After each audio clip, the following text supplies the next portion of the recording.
Segunda carta de Pedro, capítulo 1, verso 1 e verso 2, que diz assim: Simão Pedro, servo e apóstolo de Jesus Cristo, aos que conosco obtiveram fé igualmente preciosa na justiça do nosso Deus e Salvador Jesus Cristo. Graça e paz vos sejam multiplicadas no pleno conhecimento de Deus e de Jesus, nosso Senhor. Amém.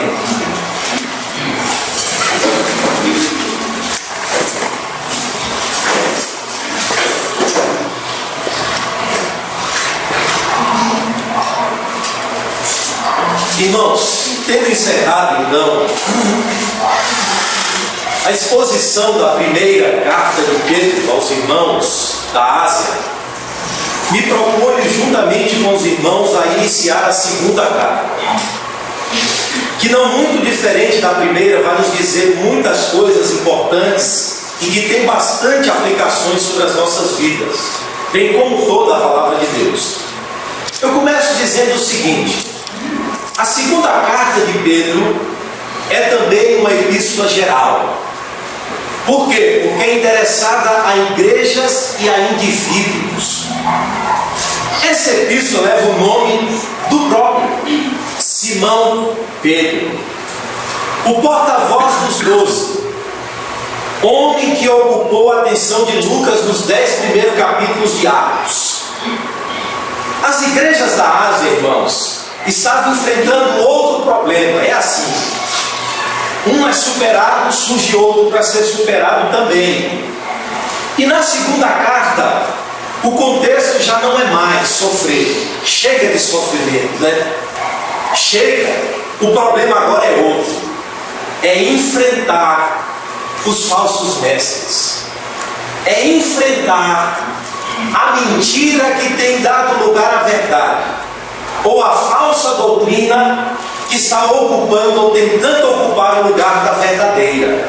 E Pedro vai então escrever para combater esse problema crescente, aonde numerosos homens estão se levantando e se infiltrando dentro da igreja de Cristo para ensinar doutrinas perigosas e falhas, perniciosas, e que certamente não levaram o povo de Deus para longe de Cristo, para longe da fonte que é Cristo. E a mensagem central, irmãos, central dessa segunda carta é: o melhor ataque contra as mentiras é conhecer plenamente a verdade. O melhor ataque contra a mentira é conhecer plenamente a verdade. E o termo conhecer, que já começa a ser ressaltado no versículo 2, dessa breve saudação inicial: conhecimento. É um tema importante, é um enfoque importante. Por quê? Porque o termo conhecimento vai justamente ser utilizado para desconstruir um falso conhecimento do Evangelho. E Pedro vai fazer isso, utilizando o termo no verso 2, utilizando o termo no verso 5, utilizando o termo no verso 6, no verso 8, no capítulo 2, no verso 20, no capítulo 3, verso 18. Vocês precisam conhecer verdadeiramente o Evangelho de Cristo. Conhecer verdadeiramente. E Pedro vai mostrar que um conhecimento correto do Evangelho irá nos levar a uma vida correta diante de Deus. E isso como? Utilizando todos os recursos que Deus nos dispôs. Sabe para quê, irmãos? Para uma vida piedosa. Piedosa. Comecem a segurar aí. Conhecimento correto do Evangelho, associado a uma vida piedosa à vista de Deus. Uma vida piedosa é uma vida reverente, leal, obediente àquilo que Deus propôs no seu próprio Evangelho, tendo como Cristo sempre o modelo, o exemplo, a suficiência, os recursos todos disponíveis em Cristo, para que esse novo homem agora reconstrua a sua vida tendo sua plena suficiência em Cristo. E essa carta foi escrita, irmãos, em 68 para 69 ou 67 para 69 depois de Cristo. Um período difícil da igreja. E ele escreve justamente com esses propósitos teológicos em mente, ou seja, combater as doutrinas erradas. E ele vai mostrar claramente quem são os falsos mestres. No capítulo 2, folheiem comigo, capítulo 2, verso 1. Ele começa dizendo assim, veja: assim como no meio do povo surgiram falsos profetas, assim também haverá entre vós falsos mestres, os quais introduzirão dissimuladamente heresias destruidoras, ao ponto de renegarem o soberano Senhor que os resgatou, trazendo sobre si mesmos repentina destruição. Capítulo 3, ainda da mesma carta, verso 5 diz o seguinte, do capítulo 3: porque deliberadamente esses homens, que ele está dizendo no capítulo 2, se esquecem de que ao longo do tempo houve céus bem como terra, a qual surgiram da água através da água pela palavra de Deus, pela qual veio perecer o mundo daquele tempo, afogado em água. Ora, os céus que agora existem na terra pela mesma palavra têm sido entesourados para fogo, estando reservados para o dia do juízo e destruição dos homens ímpios. Há, todavia, uma coisa, amados, que não deveis esquecer: que para o Senhor um dia é como 1000 anos, e 1000 anos como um dia. Eles estão aqui zombando, irmãos, da verdade cristã de que Cristo virá para julgar o mundo, as nações, e resgatar o seu povo.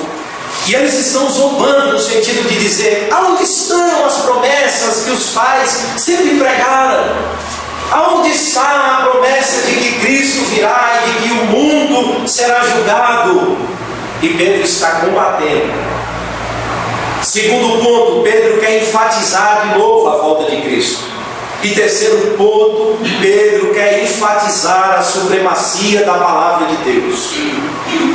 Ele está ressaltando o valor da Escritura para as nossas vidas, mostrando que as Escrituras do Velho Testamento, no capítulo 1, versos 20 e 21, eram como candeias que iluminavam em lugar escuro, até que nasce a alva. Ou seja, ele está mostrando que a Escritura e os profetas estavam apontando para Cristo, apontando para a suficiência e perfeição do sacrifício de Cristo Jesus.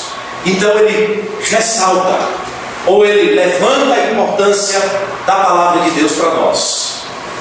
Tudo isso, irmãos, para combater a mentira que tem tentado penetrar na igreja de Cristo e desconstruir a verdade. Ele tem mostrado que o melhor ataque a esses homens é conhecer o que temos plenamente em Cristo. Em Cristo. E eu começo no versículo 1, dizendo aos irmãos o seguinte: o versículo 1 e o versículo 2 é muito mais do que uma saudação inicial. O versículo 1 e o versículo 2 é muito mais do que um prefácio e uma saudação inicial. Por quê? Primeiro ponto, porque Pedro se identifica claramente no versículo 1. Simão Pedro. Quem era Pedro, irmãos? Eu pergunto a vocês, quem era Pedro? Esse homem era natural de Betsaida. E onde ficava Betsaida? Betsaida ficava às margens do mar da Galileia. Chamada no Novo Testamento de Galileia dos Gentios. Um lugar, irmãos, que do ponto de vista humano não sairia nada de bom. Nada de bom. E é justamente para Galiléia que Jesus ruma, ou que Jesus vai em direção, quando inicia o seu ministério, para escolher 12 homens. E ele não faz o movimento contrário, indo em direção a Jerusalém, o centro político e religioso. E está lá Pedro, na cidade de Betsaida. E tinha um irmão chamado André. Os dois, mas o pai, eram empresários do ramo pesqueiro. Tinham vários barcos. A sua atividade cotidiana era pescar. E através da pesca oferir lucros para a manutenção da sua própria vida e família. Estava lá aquele homem chamado Pedro. E diferente da primeira carta, ele se identifica em seu nome original, Simon, ou Simão, associado a Pedro. Por quê? Simão era o seu nome original, o aramaico Cefas. E Pedro era o cognome dado por Cristo a ele, quando Cristo diz: tu serás chamado Pedro. E foi chamado por Cristo para não ser mais pescadores, ou não mais ser pescador no sentido literal de peixes, mas ser pescador de homens. Pedro larga as redes, inicia. E imediatamente o Evangelho diz que ele e o irmão largam tudo para seguir Cristo. Mas, irmãos, ele vai passar por um processo terrível. Por quê? Porque esse homem é intempestivo, esse homem é precipitado, esse homem é ousado, esse homem tem características fortes em sua vida, mas que precisa ser trabalhado pelo ministério de Cristo, pelo discipulado cristão. E isso Cristo faz, irmãos, com o próprio Pedro. E ele então se torna um líder do colégio apostólico. Simão, ou Simon, Pedro, a quem Cristo cognominou e disse: Pedro, vai e pastoreia as minhas ovelhas. Esse homem que não só está pregando uma mensagem que transforma os outros, mas que primeiro passou por ele. Esse evangelho onde ele diz que tornou o acesso a Deus através da fé preciosa, juntamente com todos vocês, ou os que alcançaram fé conosco, preciosa. E ele se tornou um líder também da igreja de Jerusalém. E se tornou um personagem importante, ou um homem importante na condução da igreja, no sentido de instruir o povo, de ensinar o povo, de arregaçar as mangas, como ele diz: eu, presbíteros como vocês, para pastorear o povo. Ele diz: Simão Pedro. Mas ele não para aí, irmãos. Ele não para aí. É por isso que eu digo, é muito mais do que uma saudação inicial, porque ele dá as suas próprias credenciais. Sabe qual é? Servo e apóstolo de Jesus Cristo. As credenciais do escritor são duplas: servo e apóstolo. São dois termos que Pedro vai usar e que mostra a sua humildade e a sua dignidade. Como servo, ele está a serviço do reino de Deus, do Senhor, que o chamou e que o cognominou de Pedro e disse: vai e pastoreia o meu povo. E o termo que Pedro utiliza, irmãos, é doulos. Traduza o termo como escravo. Escravo. A tradução mais forte que a corrigida traduz é escravo mesmo. Escravo. E Pedro é escravo e apóstolo de Cristo. era um título humilhante. Eu, escravo. Os escravos eram uma classe desprivilegiada da sociedade. Os historiadores dizem que o Império Romano possuía mais de 60 milhões de escravos. Era a escória da sociedade. Era uma mercadoria, uma moeda de troca, alguém que foi comprado para estar a serviço e ordem de outro, seu senhor. Não tinha vontade própria, não tinha vida própria. E embora o título carregue aspectos negativos terríveis, todos os homens, veja, os altos personagens bíblicos aceitaram para si mesmo como um título de honra, servo ou escravo de Jesus Cristo. Veja, Moisés em Deuteronômio 34, verso 35 diz que ele é escravo de Deus. Josué em Josué 24, 19 diz que ele é o dulos de Deus, o escravo de Deus. Davi, o rei honrado, que reinou com justiça, o homem segundo o coração de Deus, diz que é o dulos de Deus, segundo Samuel 3,18. Paulo, o grande apóstolo, diz: eu sou escravo de Cristo, irmãos. Estou a serviço de Cristo e do seu reino. Todos esses homens e outros reclamaram para si esse título, de ser escravo desse mestre que os comprou, Cristo Jesus. E esse título carregaram com orgulho. E com Pedro não é diferente. Ele diz: eu, Simão Pedro, sou escravo de Jesus Cristo. E se identifica com uma gama de personagens bíblicos, embora desfrutando de ofícios elevadíssimos na igreja de Cristo, antes de tudo se colocaram como servos do reino de Deus e de Deus.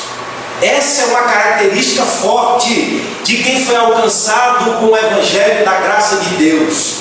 É reconhecer em sua vida que Deus o comprou para ser escravo dele, por meio de Cristo Jesus, servo dele e não servo de nós mesmos.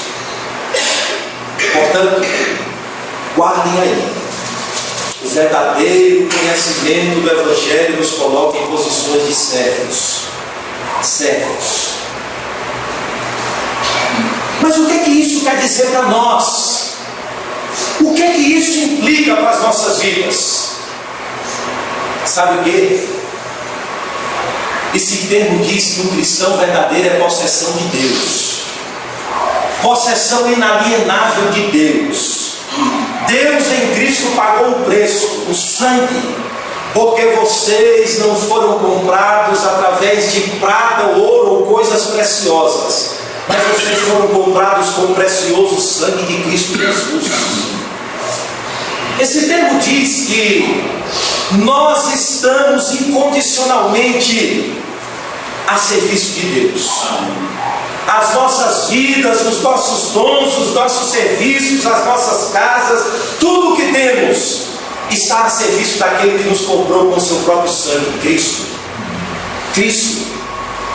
Terceira característica significa que o cristão agora deve a Deus uma indisputável obediência. A palavra do Senhor para o escravo tinha peso de lei. A palavra de Deus para nós tem peso de lei. As palavras de Deus devem ser por nós aprendidas e obedecidas.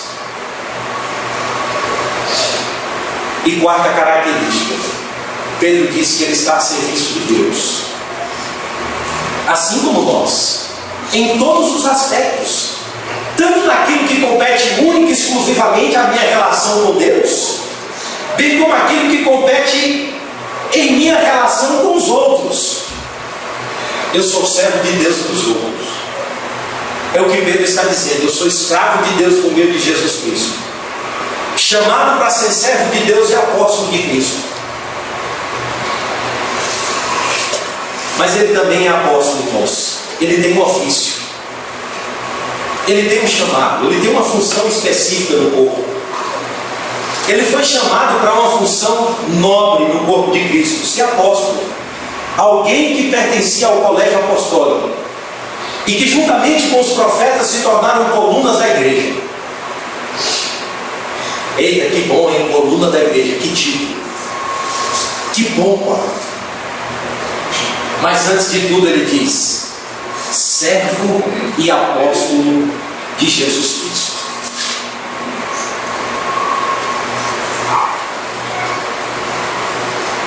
Terceiro ponto, ele também identifica os destinatários da carta. Quem são?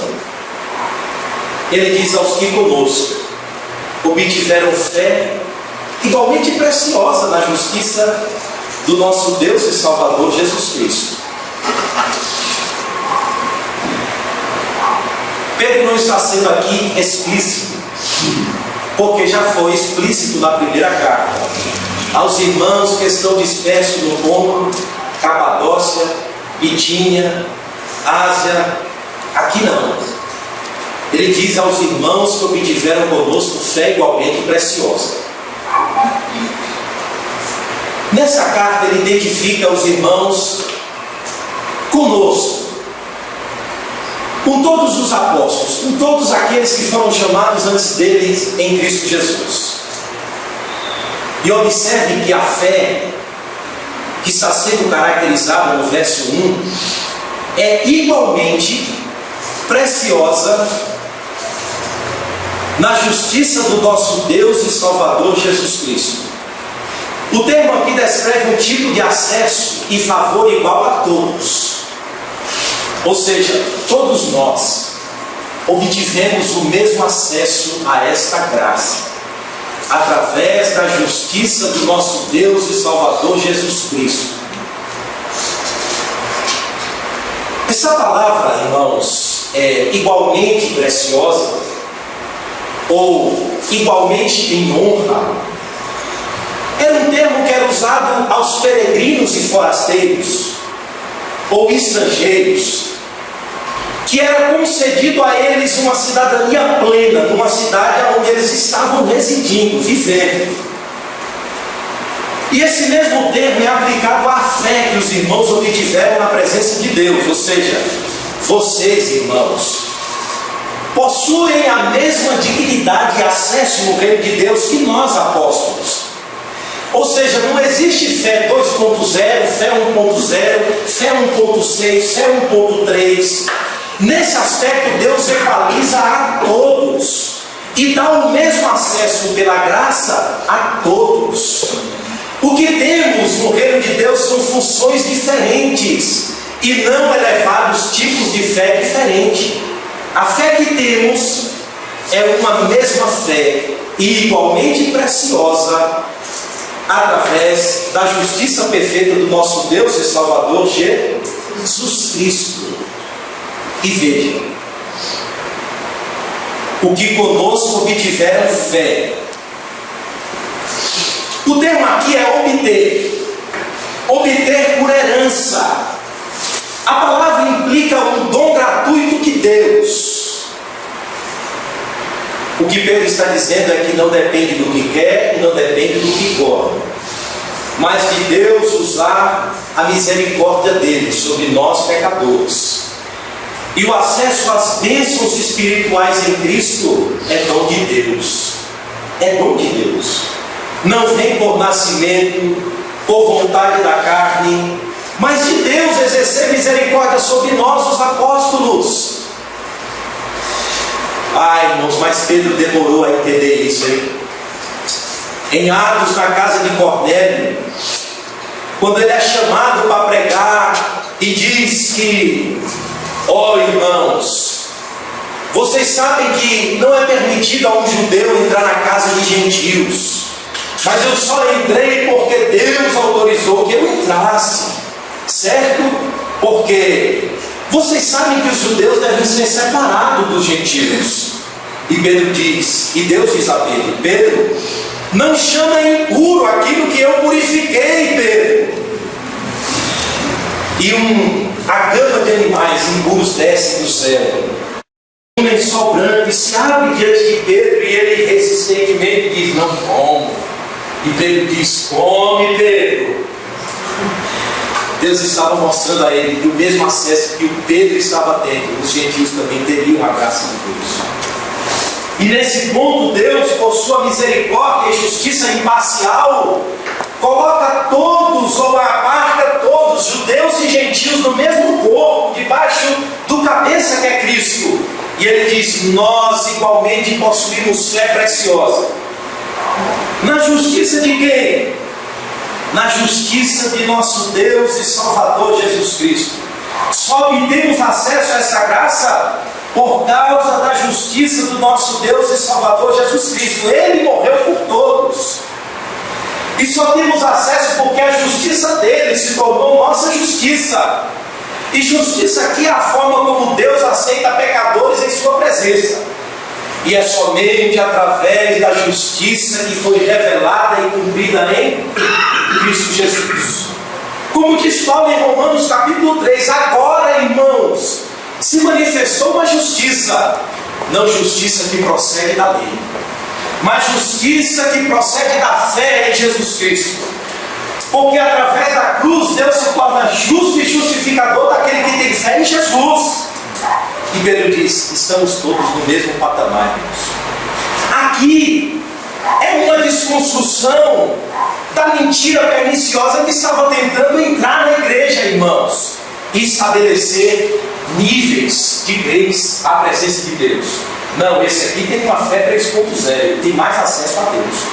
Esse aqui tem uma fé 2.0, está no estágio intermediário. Esse aqui está 1.0, está longe do acesso àquele que está lá à frente. E Pedro diz: a nossa fé é igualmente preciosa, possui o mesmo acesso, os mesmos dons, as mesmas graças, os mesmos benefícios e as mesmas bênçãos espirituais.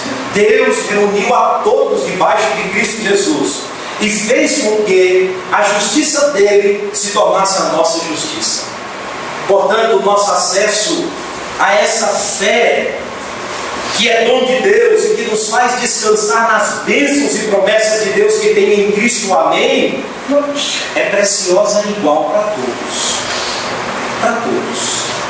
Portanto, Pedro identifica claramente a quem ele está escrevendo, a quem está verdadeiramente em Cristo pela fé, a quem obteve fé igualmente preciosa na graça de Deus, por meio de Jesus Cristo, nosso Senhor.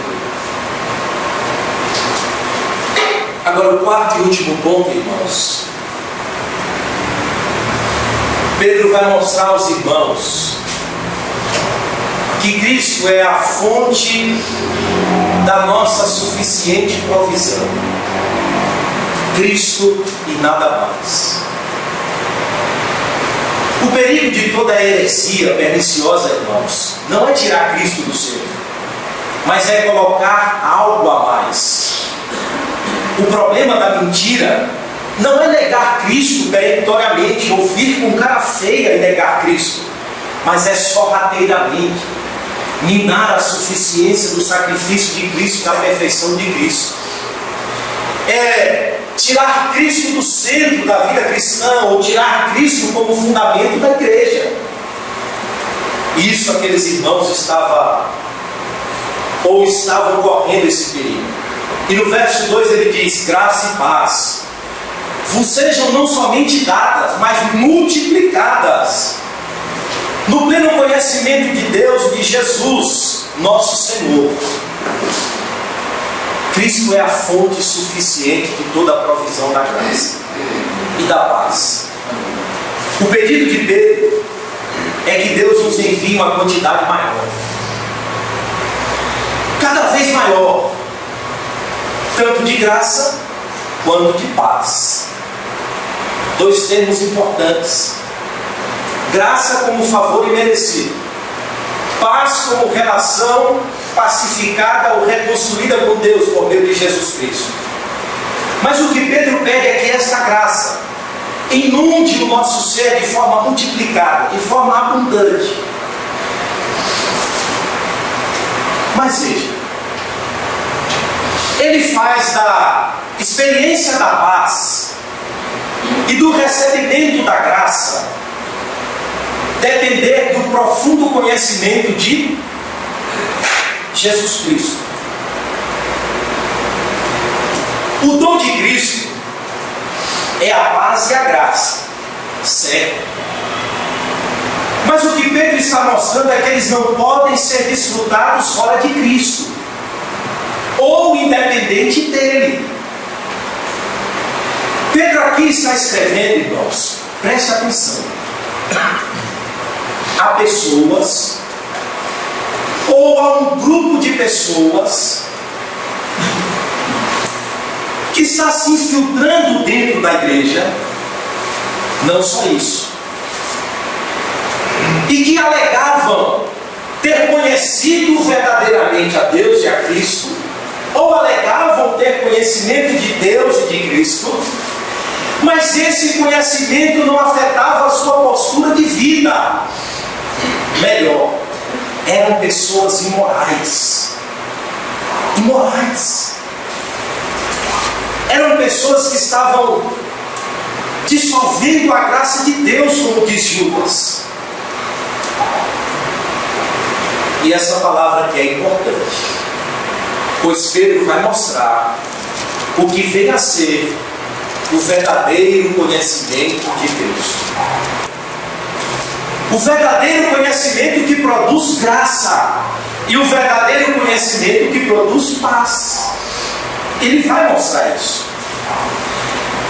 E será que Pedro está transformando aqui então esse recebimento da paz e da graça uma experiência cristã que dependa do conhecimento? Será que Pedro está fundamentando, irmãos, de que o coração do cristão será abundante de graça e de paz à medida em que ele cresça no conhecimento? É por aí. Mas que conhecimento é esse? Irmãos, os pagãos tinham o seguinte comportamento para conhecer a Deus, o seguinte caminho.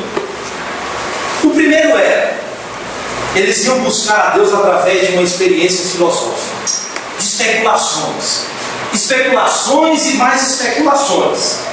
Achavam que conhecer a Deus dependia da sua razão, do seu intelecto, da sua capacidade filosófica. E especulava. E Paulo chega lá em Atenas, Atos capítulo 17, e diz aos filósofos o seguinte: olha, vocês são um tanto quanto supersticiosos, porque eu vi entre vocês um altar ao Deus desconhecido. E esse Deus que vos anuncio é esse Deus desconhecido, ou melhor, esse Deus que é capaz de ser conhecido. Porque ele não está muito longe de vós, porque nele nos movemos e existimos. E aí Paulo ironiza: para que tateando pudessem achar.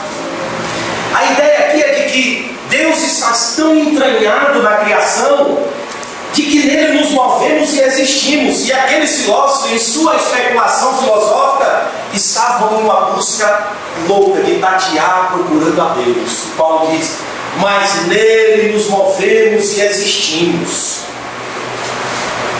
A segunda busca dos pagãos, sabe qual era? Conhecer a Deus através de experiências místicas, arrebatamentos emocionais, experiências que arrebatem o homem, que levem o homem a uma experiência capaz, plena, absoluta, e que resulte nesse conhecimento tão buscado, que é o conhecimento de Deus. Mas os dois caminhos resultam em experiências vazias, sem significados para a vida. O coração do homem não alcança a paz através desses caminhos. O coração do homem não alcança a graça através de especulação filosófica, nem arrebatamento emocionais dos sentidos, nem experiência que nos leva a êxtase. Não é assim. Mas como então? Se Cristo é, somente Ele é, a provisão suficiente de graça e paz para a experiência diária do homem, de sua vida, de seu retorno a Deus, a pergunta é: Como obter? Como conhecer? Como vem? Pedro diz que ela seja multiplicada no pleno conhecimento de Deus e de Jesus Cristo, nosso Senhor.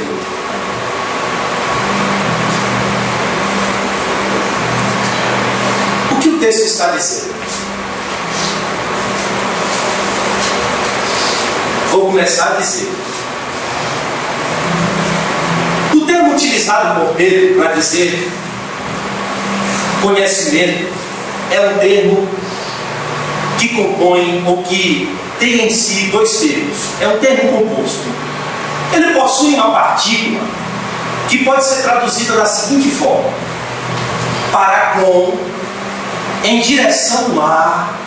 Ou seja, o conhecimento aqui descrito por Pedro é um conhecimento que está sempre avançando em direção daquilo que se busca conhecer. O objeto tanto da fé como do conhecimento que produz paz e graça na alma do pecador, sabe qual é? É Jesus. É Jesus Cristo. A graça e a paz, nesse sentido, Pedro está dizendo, aumenta, cresce, se multiplica na vida do homem alcançado pela graça de Deus, à medida em que ele avança em direção ao objeto verdadeiro que é Cristo. À medida em que ele busca em conhecer a Cristo, em ter comunhão com Cristo, em avançar, em mergulhar em Cristo. O conhecimento aqui é um conhecimento que sempre avança. Ou seja, é como diz o profeta Oséias, capítulo 6, verso 3: avancemos e prossigamos em conhecer ao Senhor.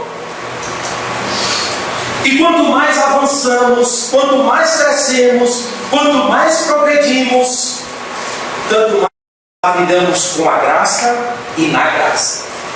Quanto mais prossigamos, quanto mais avançamos, quanto mais crescemos, mais a paz que temos com Deus, essa paz se torna a paz de Deus em nós. Sabe por quê? Porque Cristo é a provisão. Cristo é a fonte suficiente de paz e graça. Portanto, qualquer tentativa de colocar Cristo mais alguma coisa é rejeitar aquilo que é suficiente para encher os nossos corações de paz e de graça. Cristo. É como ele mesmo diz: quem tem sede, vem a mim, beba. Vem a mim, beba. Mas esse termo proporciona uma segunda aplicação. A forma como está aqui é gnoses. O conhecimento significa aqui conhecimento pleno. E a atualizada aqui traduziu muito bem. Pleno conhecimento. Esse termo era usado no mundo antigo com referência a um conhecimento específico, científico, pleno. Plutarco usava esse termo para distinguir entre um homem que sabia ou conhecia plenamente a música e, ouvindo uma música, ele conseguia distinguir as nuances da melodia, os tons, as notas, os acordes de um mero ouvinte da música. Então, o termo aqui usado por Pedro, conhecimento, se refere a um conhecimento pleno, a um conhecimento profundo. E os gregos utilizavam para descrever o conhecimento de um homem em relação a algo, que é um conhecimento profundo, do conhecimento superficial, daqueles que são mero ouvintes, ou que têm uma mera relação superficial com o objeto conhecido.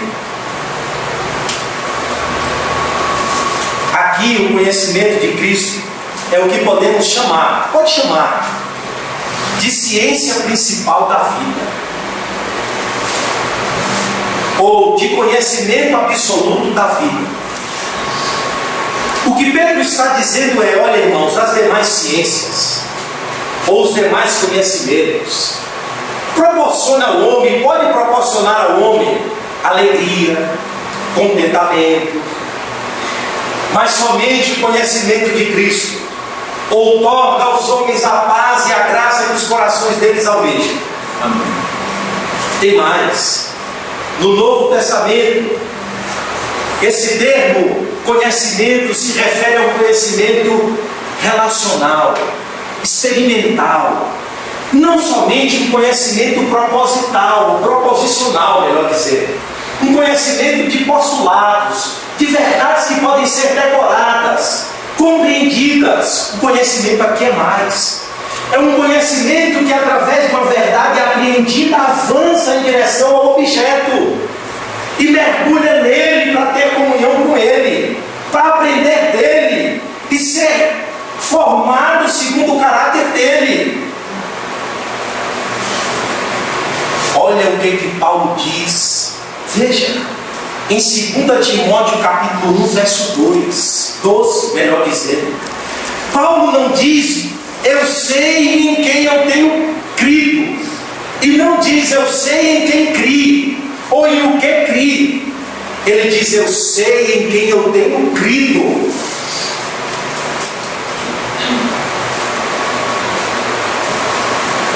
O conhecimento cristão de Cristo, irmãos, é também comunhão pessoal com Cristo. É conhecê-lo como pessoa. É ir penetrando à medida que se conhece as suas verdades em direção a Ele, no discipulado da vida cristã. Veja o que o próprio Cristo diz. Eu conheço as minhas ovelhas e delas sou conhecido. Elas ouvem a minha voz e me seguem. Ele diz assim, a vida eterna é esta: que conheçam a Ti, ó Pai, como único Deus verdadeiro, e a Jesus Cristo a quem enviastes. Conhecer. Pedro não está intelectualizando a religião cristã, é verdade. Também não está desprezando o conhecimento que se depreende da Escritura. Sabe o que ele está dizendo? É que a verdade cristã deve nos levar a conhecer a Cristo e nos relacionar pessoalmente com Ele, e que toda provisão e recursos para as nossas vidas espirituais devemos ir a Ele, buscar nele. A verdade bíblica, irmãos, deve nos empurrar para Cristo. Ele mesmo diz, examinai as Escrituras, gente, e cuidais ter nelas as palavras de vida eterna, e são elas que de mim testificam. O conhecimento verdadeiro, a leitura correta da Bíblia, o conhecimento correto das verdades nos leva para Cristo. Veja o que o próprio Cristo diz. Veja, se alguém me ama, guardará a minha palavra, e meu Pai o amará, e viremos para ele e faremos nele morada, habitação permanente. Mas há um tipo de conhecimento, irmãos, que são meras especulações teológicas, vazias. Um tipo de satisfação meramente intelectual, e é desse tipo de conhecimento que devemos fugir, que não traz implicações para a vida. É um conhecimento que engorda os ouvidos, mas emagrece a alma e o coração. Deus só é conhecido por meio de Jesus Cristo, é verdade. E só conhecemos Jesus através das verdades bíblicas, também é verdade. Mas são verdades que nos empurram para uma experiência real com Cristo no discipulado cristão. Não meramente verdades que engordam os ouvidos e satisfazem intelectualmente os ouvintes, mas são verdades que nos empurram para Cristo, que nos levam ao objeto verdadeiro que é Cristo, que nos leva a Ele, e nos levando a Ele somos providos de todos os recursos espirituais. Graça e paz que se multiplicam. Graça e paz que se multiplica. Veja, irmãos, O próprio texto nos mostra a chave, as evidências de um conhecimento correto da verdade. O próprio texto nos mostra as marcas de um conhecimento verdadeiro do Evangelho. A primeira marca está no verso 1. Sabe o que o verdadeiro conhecimento do Evangelho produz? O verso 1 está dizendo: ele produz escravos de Deus por meio de Cristo. Escravos de Deus. À medida que se conhece verdadeiramente a palavra de Deus, à medida que se alimenta de Cristo, que se mergulha em Cristo, que se avança no conhecimento de Cristo, mais servos nos tornamos de Cristo. À medida que essa fé, que é fundamentada na Bíblia e que vai em direção ao objeto verdadeiro que é Cristo, mergulha nele, mais servos nos tornamos. Mais parecido com eles nos tornamos. Cristo, aquele que teve como vocação plena na sua vida servir a Deus e aos homens. Pois que conhecimento é esse, irmãos, de Deus, que não nos leva a submeter a Ele? Que fé é essa que se importa do conhecimento, mas que não se submete às verdades como servos? Pedro diz: eu sou servo e apóstolo de Jesus Cristo, escravo. Segundo ponto, à medida que se conhece, irmãos, o Evangelho de Deus em Cristo, e com Cristo se aumenta em comunhão, em conhecimento, mais claro fica a sua missão no povo, mais claro fica o seu papel no povo, mais claro fica a sua função na igreja, no corpo de Cristo. Pedro diz: eu sou apóstolo.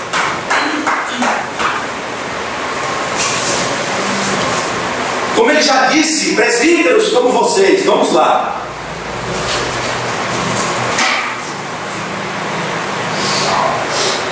Qual é a sua função? Irmãos, repito, não somos meros espectadores de um corpo que cresce. Não somos membros parasitas que ficam a observar o avanço do reino de Deus. Nós somos colocados num corpo vital e temos uma função vital. E à medida que nos enchemos de Cristo, mais claro fica a nossa missão no corpo. Eu sou servo e apóstolo. Você é servo e quê?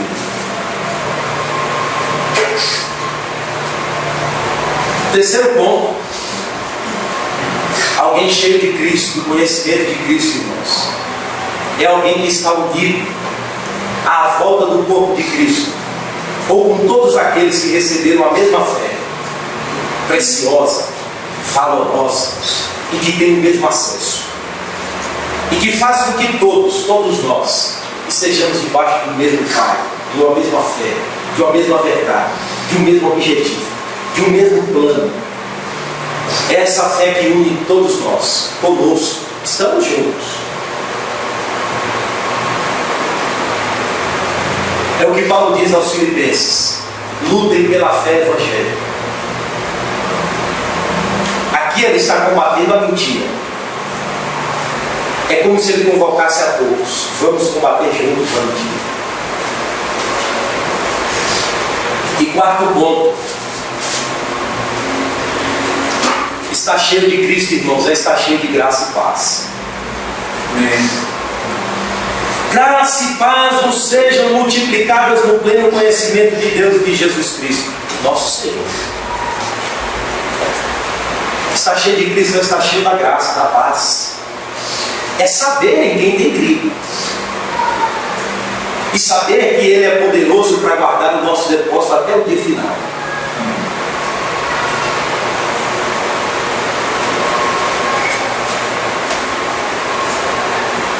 Há um hino, irmãos, que um canto, do grupo Logos, que ele na verdade está cantando a Escritura, onde ele diz assim: se Cristo não edificar, sua vida será como alguém que refletiu sua face no espelho, ou que construiu sua casa sobre a areia.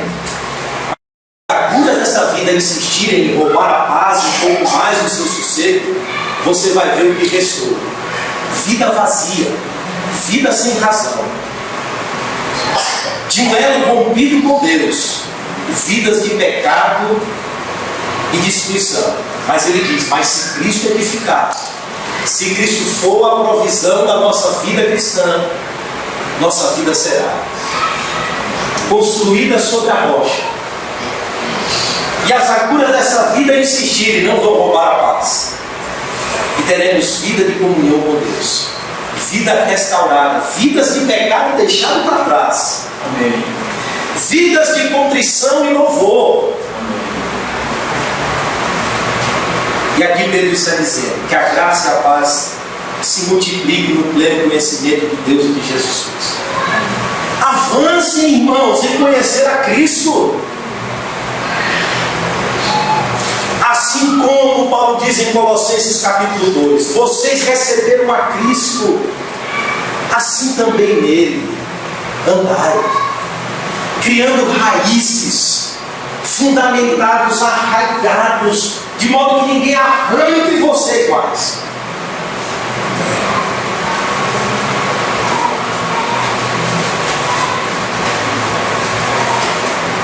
É muito mais do que uma saudação, irmãos. E que Deus em Cristo aplique o seu Evangelho aos nossos corações. Vamos orar e agradecer a Deus. Senhor, nosso Deus e nosso Pai, nós queremos te agradecer mais uma vez, Senhor, pelo privilégio e oportunidade, Senhor. Estamos aqui sendo, de certa forma, Deus, aguçado e despertado, Senhor, por tuas verdades. E que Cristo, Senhor, seja a provisão de uma vida frutífera, piedosa para todos nós.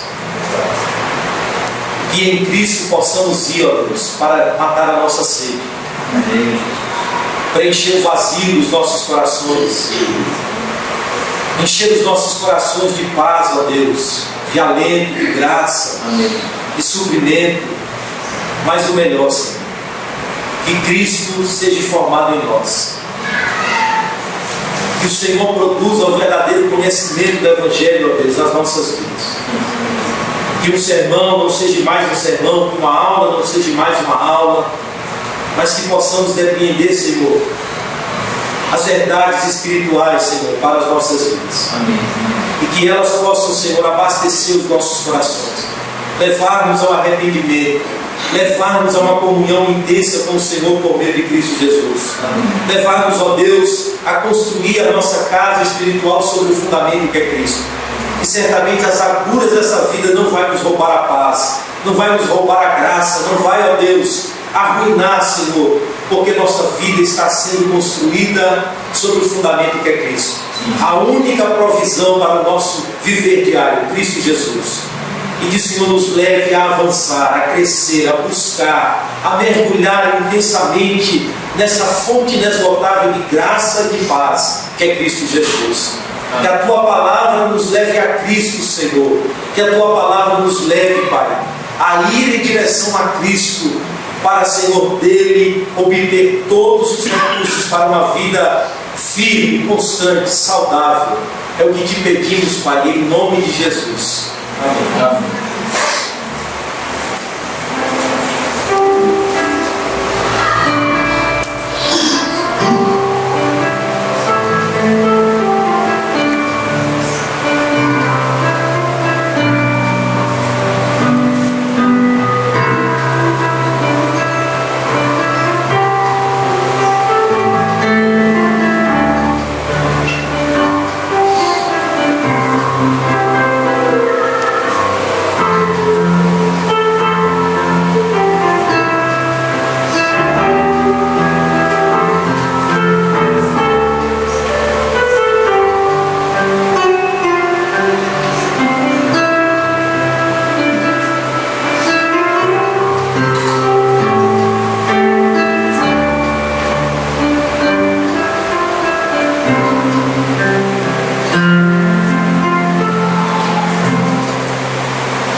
Amém.